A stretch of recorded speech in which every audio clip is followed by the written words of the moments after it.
In the distant land of Omakwe, a fierce war erupted between the people of Onijo and Onikan warriors. The Onikan, known for their ruthlessness in battle, emerged victorious,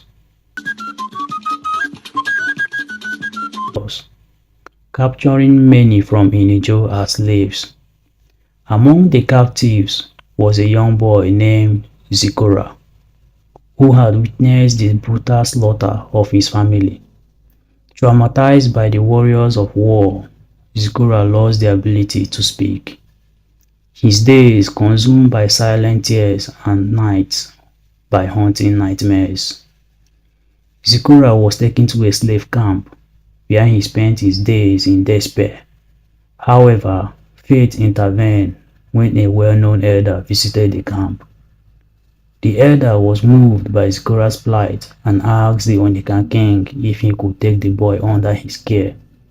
The king, who held the elder in high regard, agreed. This decision proved to be Zikora's salvation, for shortly after, the king ordered the execution of the remaining slaves, fearing their eventual rebellion. Zikora was welcomed into the elder's home with open arms. The elder and his wife treated him like their own child, giving him all the love and care they could.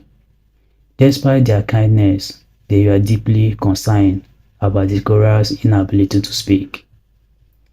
The months passed, and Zikora's silence persisted, casting a shadow over the household. One day, the elder returned home with a speckled goat, a rare and prized animal for the upcoming harvest festival. As soon as Zikora laid eyes on the goat, he did something extraordinary. He screamed. His voice was breaking the long silence. The elder and his wife were astonished and overjoyed, seeing it as a sign that Zikora might one day speak again. Zikora gradually began to speak more each day, though he never mentioned his past. His new parents did not press him. Understanding the depth of his trauma, they also noticed Zikora's keen interest in the goat. So the elder bought more goats and started teaching him the art of goat farming. Zikora grew into a skilled and prosperous farmer, admired by everyone in Omakwe. As Zikora grew older, he became the most eligible bachelor in the village, sought after by many women. However, his heart was set on Nkemdelim, a gentle and kind-hearted young woman. Nkemdelim's beauty was surpassed only by her younger sister, Obiageli, who was the envy of every woman in the village. Obiageli could not comprehend why Zikora chose her sister over her, the village's most beautiful woman. One evening, their mother sent Obiageli to find Nkemdelim, who was late returning from Zikora's farm. When she arrived, she found Zikora's drunk and vulnerable. A malicious thought crossed her mind, and she decided to betray her sister. Obiageli, pretending to be Nkemdelim, deceiving the intoxicated Zikora into believing she was his beloved. That night, she let Zikora take her virginity, sealing the betrayal. The next morning, Nkemdelim arrived at Zikora's home and found her sister in his arms.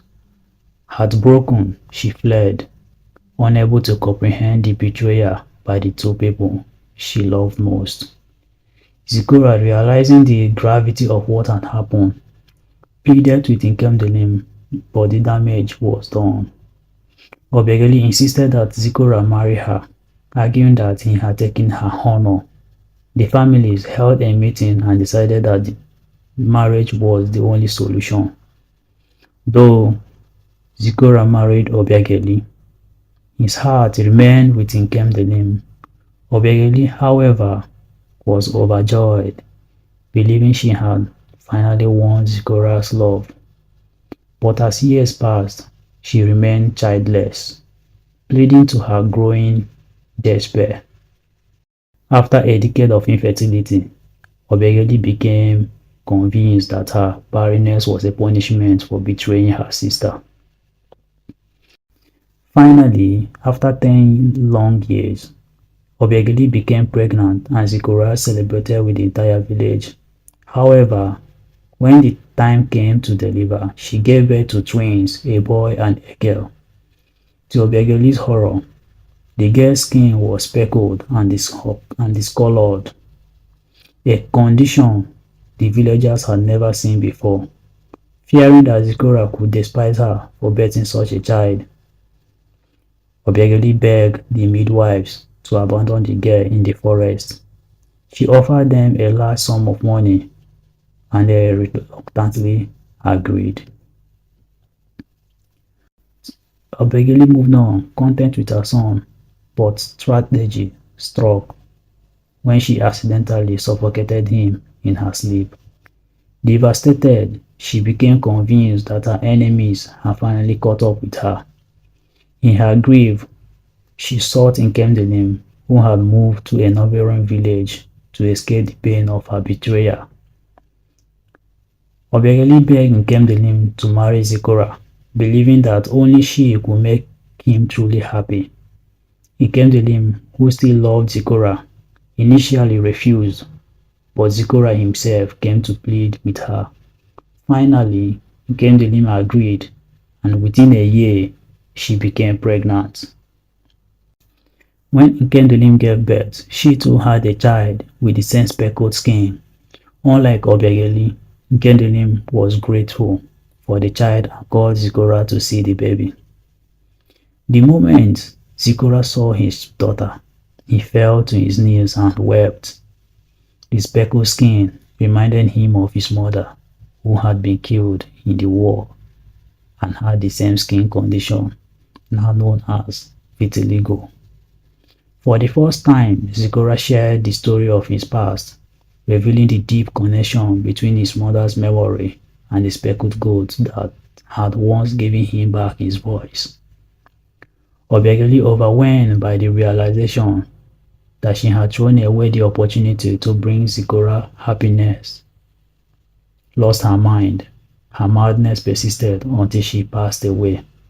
Her life a cautionary tale of how envy and betrayal lead only to sorrow and destruction. The villagers spoke of her story for generations, a reminder of the dangers of making decisions driven by jealousy and deceit. And so, in the land of Omakwe, the speckled corpse became a symbol of redemption, loss, and the power of forgiveness.